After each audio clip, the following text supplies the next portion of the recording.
50 বছরের ঊর্ধ্বে এক ব্যক্তির লালসার শিকার 14 বছরের এক বিকলাঙ্গ কিশোরী ন্যক্কারজনক ঘটনার সাক্ষী থাকলো মনুবাজার থানা এলাকা।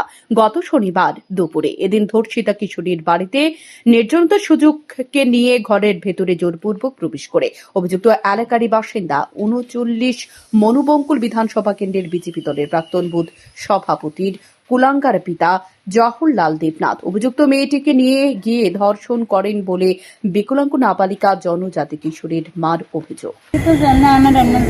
কি হয়েছে আপনার সঙ্গে, কি ব্যথা হয়েছে আপনার মেয়ের সঙ্গে, কি হয়েছে? মেয়ের সঙ্গে আমি পরশুদিন কাজে গেছিলাম। পরশুদিন কাজে গেছি তো আমি তো আমার গরুও নাই, কোনো কিছু নাই। রেয়াল যাইলে তৈলে আমরা কাজে যাই, তো রেয়াল গেছে আর এরপরে কাজে গেছি।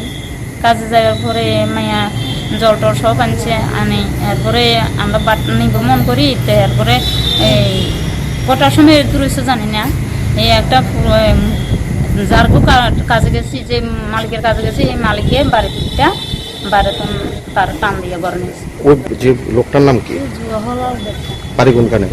বাড়ি আমরা পাশাপাশি। কি নাম কইছেন? জওহরলাল দেবনাথ। কি করে তাই না? এনে এনে এনে বাগা টাগা শ্বাস করে। আপনার মেয়ের সঙ্গে কোনো খারাপ কাজ করছে? মানে হিন্দিকে তো এই আকারে ইন্টিকে যা দেখাই দিই তাই। এলাকা সূত্রে জানা গিয়েছে 48 ঘন্টা পার হতে গিয়েই এলাকার শাসক দলের মুষ্টিময় কয়েকজন নেতৃত্বদের রক্তচক্ষুর ভয়ে হতদরিদ্র ধর্ষিতা পরিবারের লোকজনরা থানায় মামলা করতে দিলেন না। শেষমেশ গ্রাম প্রধানের দ্বারস্থ হয় এবং গ্রামের প্রমিলা বাহিনী সাবরুম থানার দ্বারস্থ হলেন। এখন দেখার বিষয় ধর্ষিতা কিশোরীর আদৌ কি বিচার পায় কিনা।